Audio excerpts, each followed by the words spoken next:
बरसात में मिर्च की खेती कब और कैसे करना चाहिए, बरसाती मिर्च की हाइब्रिड किस्में, फार्म की प्रिपरेशन किस प्रकार करना है और ज़्यादा उत्पादन निकालने के लिए, ज़्यादा प्रोडक्शन निकालने के लिए स्प्रे शेड्यूल, खाद शेड्यूल के साथ साथ दोस्तों इस वीडियो के माध्यम से जानकारी शेयर करेंगे कैसे आप पौधशाला तैयार कर सकते हैं, कैसे नर्सरी तैयार कर सकते हैं। और जब घर पर आप नर्सरी तैयार करेंगे तो 5 से 10,000 रुपये आप बचा सकते हैं। नर्सरी तैयार किस प्रकार की जाती है, सरल और आसान विधि, वो भी प्लास्टिक प्रो ट्रे पर। मिर्च की फसल पर जो वायरस जनित, चाहे एलसीवी वायरस हो, लीफ कर्ल वायरस हो, और जो फफूंदी जनित वायरस जनित जो बीमारी आती हैं, पत्ते मुड़ने लगते हैं, तो जिसे हिंदी पर कुकड़ा रोग या फिर अलग अलग भाषाओं के हिसाब से, जो बोलचाल के हिसाब से मरोड़िया रोग, कुकड़ा रोग या फिर जो एलसीवी वायरस के नाम से जाना जाता है, तो कैसे जो पत्ते सिकुड़ते हैं उनको आप बचा सकते हैं, एकदम फसल को स्वस्थ रख सकते हैं, स्प्रे शेड्यूल के ऊपर डिस्कशन करने वाले हैं। और इस वीडियो के माध्यम से कहीं ना कहीं वो जो डाउट्स होते हैं किसान भाइयों के, जो समस्याएं आती हैं ऑन स्पॉट, जब खेती किसान भाई करता है तो उसको कई प्रकार की समस्याएं आती हैं, तो इस वीडियो के माध्यम से समाधान के साथ साथ फुल इलाज बतलाने वाले हैं। तो वीडियो पर बने रहिए, चैनल को सब्सक्राइब कर लीजिए यदि आप चैनल पर पहली बार विजिट कर रहे हैं। तो चलिए शुरू करते हैं और इस वीडियो को किसान हित पर ज़्यादा से ज़्यादा शेयर करें। हम अपने मुद्दे पर आते हैं। सबसे पहले दोस्तों बात करते हैं उन्नतशील किस्में।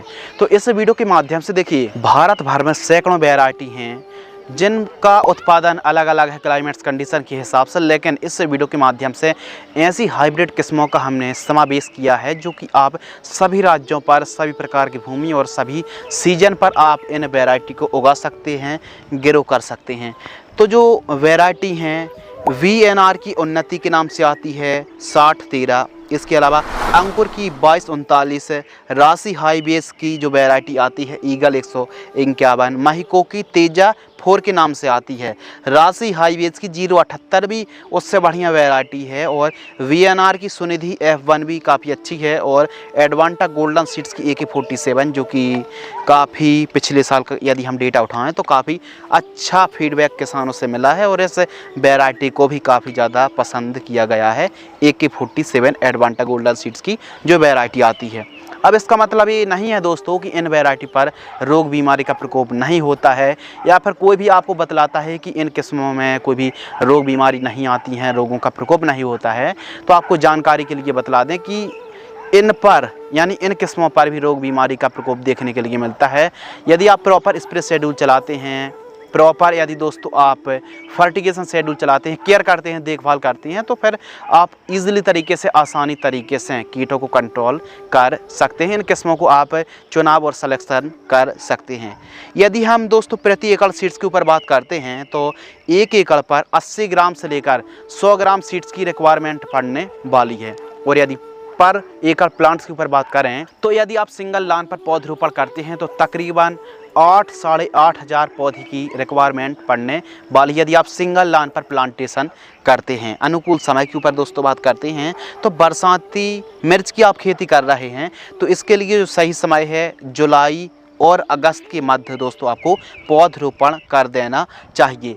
बाकी खेत की तैयारी नॉर्मल तरीके से आप खेती कर सकते हैं, सभी प्रकार की भूमि पर आप खेती कर सकते हैं, चाहे काली मिट्टी हो, काली दोमट हो, चिकनी दोमट भूमि, यानी प्राय सभी प्रकार की सॉइल पर आप खेती कर सकते हैं। मध्यम दोमट जो भूमि होती है उस भूमि पर काफ़ी अच्छा परफॉर्मेंस देखने के लिए मिलता है। तो इन किस्मों का आप चुनाव कर सकते हैं। और खेत की तैयारी जो है दोस्तों वो 1 से 2 बार कल्टीवेटर दखफेट तोथाल से पहली और दूसरी प्लॉविंग कराना चाहिए, और उत्तम जल निकास का प्रबंध होना बहुत ज़्यादा ज़रूरी है। यानी उत्तम जल निकास का प्रबंध होना चाहिए, एकदम खेत समतल होना चाहिए, जल भराव की समस्या नहीं होनी चाहिए, और ठीक तरीके से खेत की चारों साइड साफ़ सफाई होना, ग्रीन नेट खिंचवा लीजिए, और तारबंदी होना भी बहुत ज़्यादा ज़रूरी है। तो इस हिसाब से आपको फार्म की प्रिपरेशन कराना चाहिए। अब बात करते हैं नर्सरी तैयार। तो नर्सरी तैयार करने की सरल और आसान मेथड ये है दोस्तों कि आप कुछ इस प्रकार शेड नेट खींचे। पहले तो उसके बाद प्लास्टिक प्रो ट्रे में नर्सरी तैयार करने के लिए आपको वर्मी कंपोस्ट और कोकोपीट खाद के साथ यूपीएल की साफ फंगिसाइड 100 ग्राम मिक्स कर लीजिए। यानी 20 किलोग्राम आपको कोकोपीट खाद लेना है और 15 किलोग्राम वर्मी कंपोस्ट इनको मिक्स करना है। उसमें 100 ग्राम यूपीएल की साफ फंगिसाइड को मिक्स कर लीजिए। इस प्रकार जो कि आप वीडियो पर देख रहे हैं 104 होल्स वाली जो प्लास्टिक प्रो ट्रे आती हैं, एग्रीकल्चर जो भी दुकान होती खाद बीज की, वहाँ पर प्लास्टिक प्रो ट्रे मिल जाती किसी बड़ी दुकान पर। तो इस हिसाब से दोस्तों इस मिश्रण को प्लास्टिक प्रो ट्रे में भरना है और एक एक बीजों की बुआई कर देना है। उसके बाद एक लेयर फिर वापस से आप कोकोपीट की चढ़ा दीजिए और इस प्रकार आपको कवर करके रखना है 5-6 दिनों के लिए मल्चिंग पेपर में। इससे अंकुरण में काफ़ी हेल्प हो जाती है। फिर जो आपने झोपड़ी बनाई है, ग्रीन नेट खींची है, उस हिसाब से आपको ठीक तरीके से निकाल के रख देना है। इस हिसाब से दोस्तों आपको जो आपने नर्सरी तैयार करी है वहाँ पर आपको पौधों पर सुबह शाम आवश्यकता अनुसार सिंचाई करना चाहिए।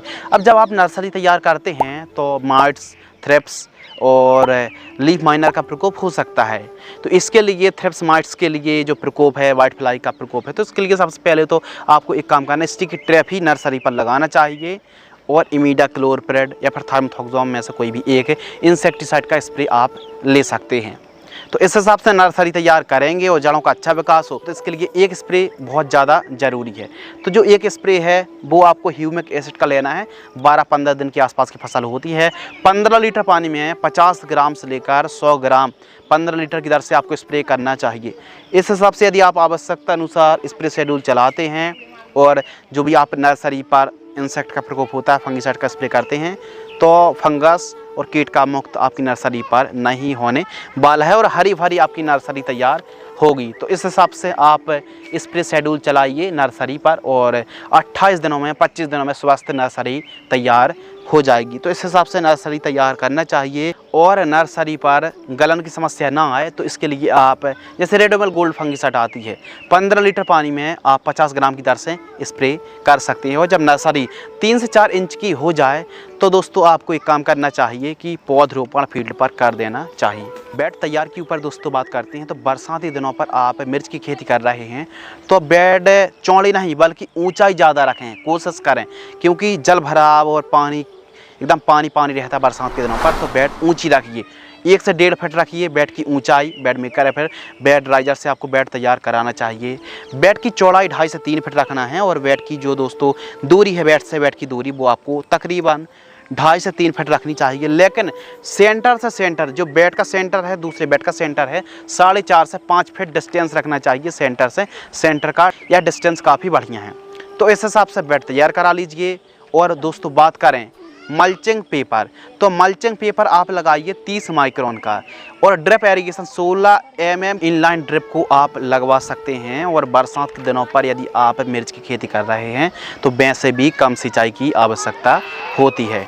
प्लांट डिस्टेंस के ऊपर दोस्तों बात करते हैं तो जो प्लांट डिस्टेंस है, पौधे से पौधे की दूरी आपको 1 से 1.25 फीट 1.5 फीट रखनी चाहिए और लाइन से लाइन की दूरी 4.5 फीट के आसपास रखनी चाहिए। एक बेड पर सिंगल लाइन पर आपको पौधरोपण करना चाहिए। जब भी पौधरोपण कर रहे हैं फील्ड पर पर्याप्त मात्रा पर नमी होना चाहिए। एक एक पौधे की पौधरोपण कर दें। उसके बाद ड्रिंचिंग करना बहुत ज़्यादा ज़रूरी है। जो फर्स्ट ड्रिंचिंग है, कॉपर ऑक्सीक्लोराइड आपको 500 ग्राम लेना है और NPK घुलनशील खाद 19 1 किलोग्राम 200 लीटर पानी में घोलना है और आपको फर्स्ट ड्रिंचिंग प्रति पौधा 50 से 100 ml की दर से आपको ड्रिंचिंग करना चाहिए। Second drenching humic acid 1 kilogram और 1261 1 kilogram micro nutrient fertilisers 1 kilogram 200 litre पानी घोल करके प्रति एकड़ की दर से ड्रिंचिंग करना चाहिए। तो इस हिसाब से मिर्च की फसल पर 2 ड्रिंचिंग करेंगे तो बेहतरीन रिजल्ट देखने के लिए मिलेंगे।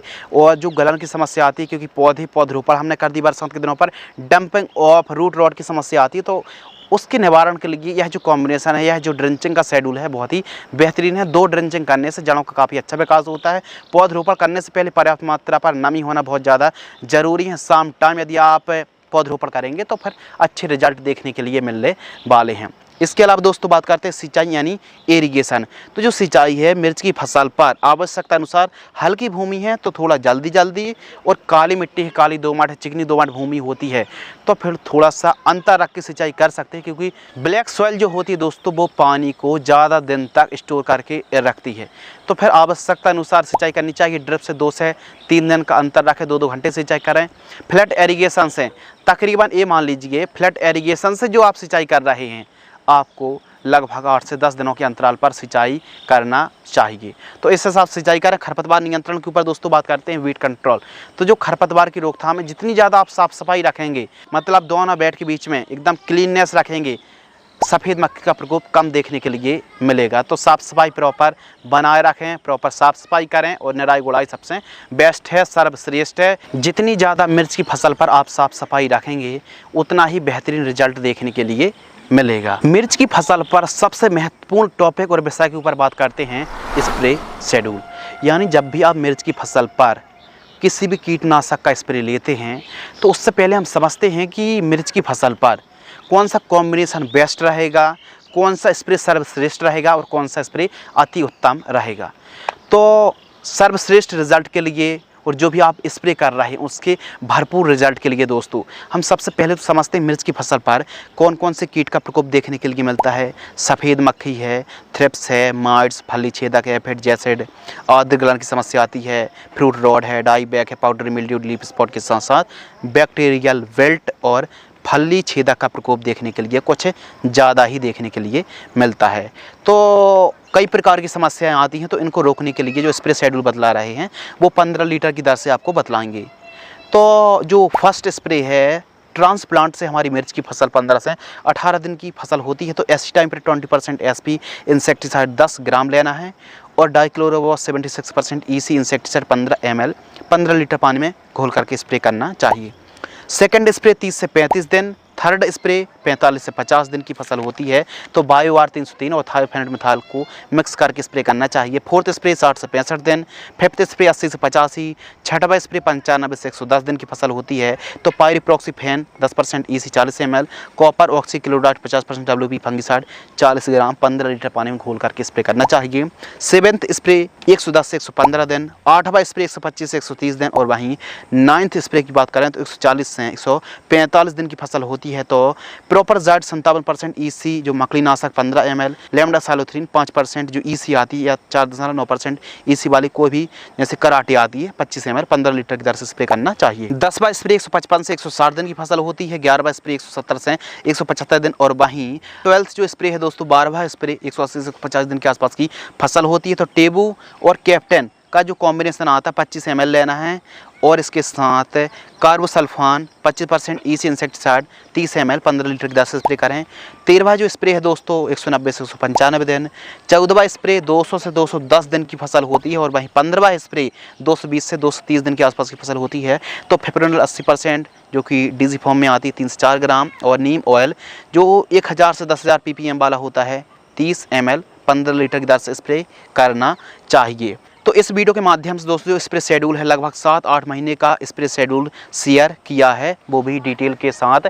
आप वीडियो को पॉज करके भी देख सकते हैं, जो कि हमने दिन बताए हैं, टेक्निकल बताएं, उस हिसाब से आपको स्प्रे शेड्यूल चलाना चाहिए। तो इस प्रकार स्प्रे शेड्यूल चलाएंगे तो बेहतरीन रिजल्ट तो मिलेगा ही मिलेगा।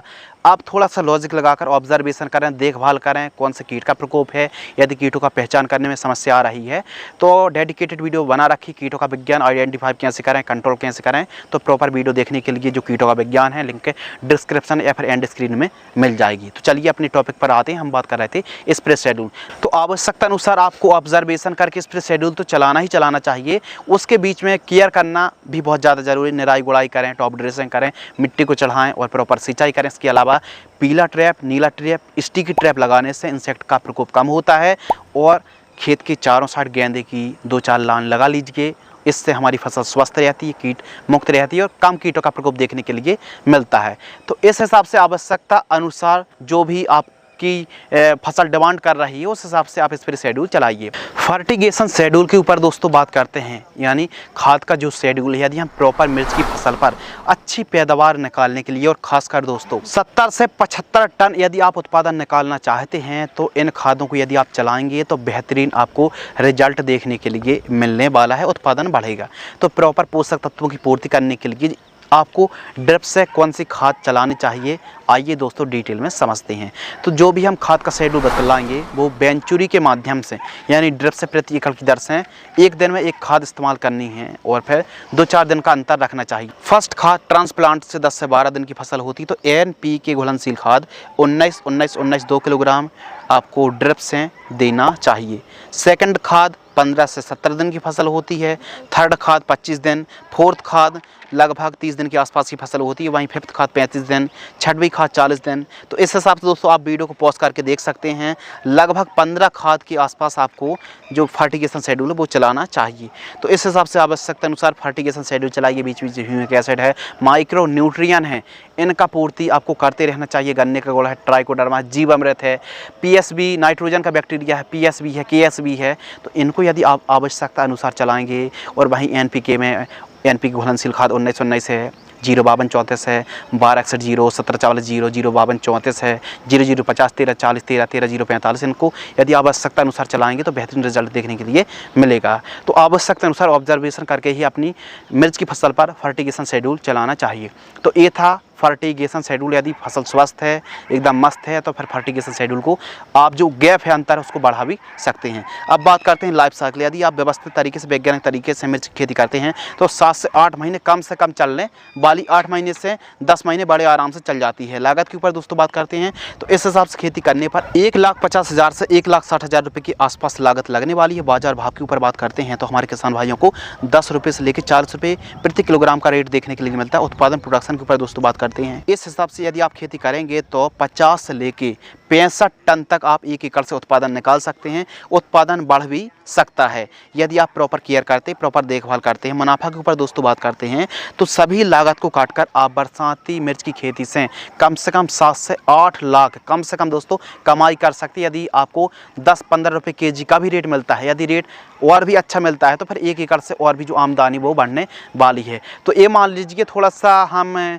यदि लो रेट लेके भी चलते हैं और थोड़ा सा उत्पादन भी कम निकलता है तो ये मान लीजिए 6-7 लाख रुपए आप बरसाती मिर्च की खेती से कमाई कर सकते हैं। उम्मीद करते हैं दोस्तों इस वीडियो के माध्यम से हम मिर्च की फसल की संपूर्ण डिटेल में जानकारी शेयर करी। फिर भी आपके मन में कोई सवाल या फिर कोई डाउट्स रह जाते हैं, कमेंट सेक्शन खाली वीडियो में आप कमेंट्स कर सकते हैं, उसका रिप्लाई भी बहुत जल्द मिल जाएगा। तो वीडियो को आपने पूरा अंत तक वॉच किया, वीडियो को अंत तक देखने के लिए आपका दिल से बहुत बहुत शुक्रिया। जय हिंद, वंदे मातरम।